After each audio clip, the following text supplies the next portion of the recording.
In 2006, MySpace was the most visited website on Earth. It had more users than Google, more traffic than Yahoo, and a valuation that made investors believe it would own the future of the internet. 3 years later, it was being sold for a fraction of its peak value.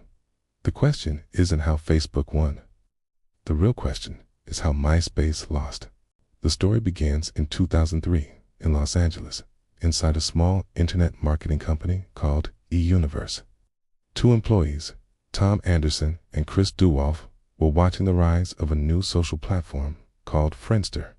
It allowed people to create profiles, connect with friends, and build digital identities. But it struggled with slow servers and constant technical failures. MySpace was launched as a faster, more flexible alternative, designed to attract users who wanted more freedom and expression online. At that moment, the internet was changing. Broadband connections were spreading into homes. Music was moving from CDs to digital files. Young users wanted spaces that felt personal, creative, and social. MySpace didn't just offer a profile, it offered a stage. Users could change backgrounds, add music, edit layouts, and turn their pages into reflections of their personalities. Within months, musicians, teenagers, and content creators flooded the platform. Bands used MySpace to share songs. Fans used it to follow artists. Entire online communities formed around profiles and playlists. MySpace wasn't just a website. It became a cultural hub of the mid-2000s internet. By 2005, MySpace was growing at a historic pace. It reached tens of millions of users in less than 2 years. Page views climbed into the billions. Advertisers followed the attention. That same year, media giant News Corporation, led by Rupert Murdoch, acquired MySpace for $580 million. The goal was simple: turn massive user traffic into advertising revenue and integrate the platform into a global media empire. For a moment, the strategy appeared successful. In 2006, MySpace became the most visited website in the United States. It signed a major advertising deal with Google, reportedly worth around $900 million. The platform promoted movies, launched music partnerships, and hosted exclusive content from major brands. Investors saw a digital empire in the making. On the surface, MySpace looked unstoppable. It had the largest audience, it had corporate backing, it had cultural relevance, and it had momentum. But beneath the growth, structural problems were forming. MySpace prioritized rapid expansion and monetization over technical stability and user experience. Pages became crowded with ads, banners, and pop-ups. Load times slowed as profiles filled with heavy graphics and custom code.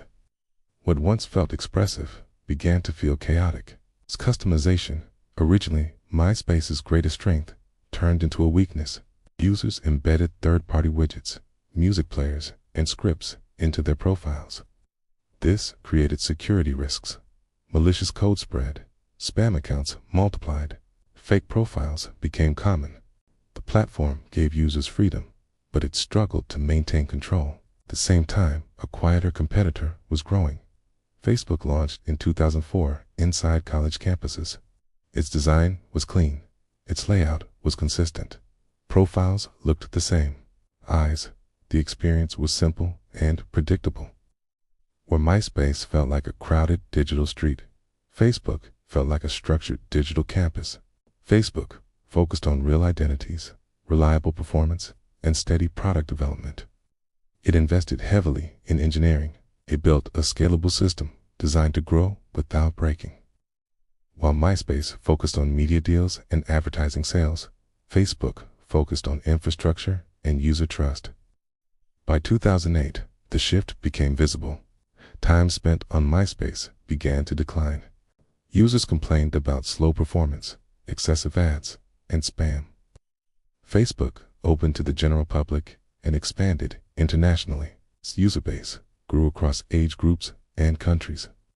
Developers began building apps and services for Facebook instead of MySpace. Advertisers followed engagement rather than raw traffic numbers.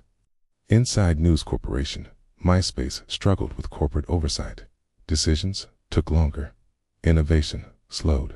The platform became part of a traditional media structure that moved at a different pace than the internet.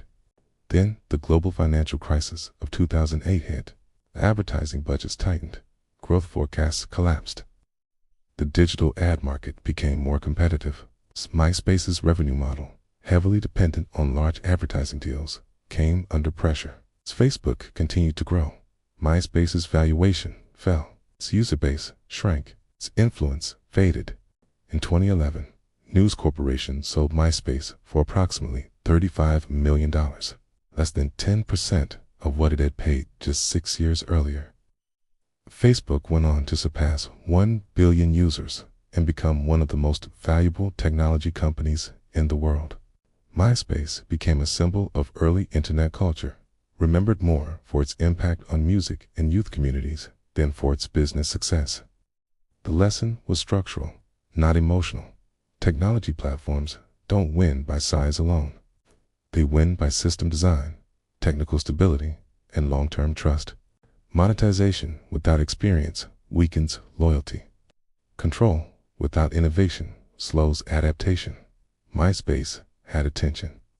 Facebook built connection. One treated the network as advertising space. The other treated it as digital infrastructure. And the market rewarded the platform that built for the future instead of the moment. MySpace didn't fall because it lacked users.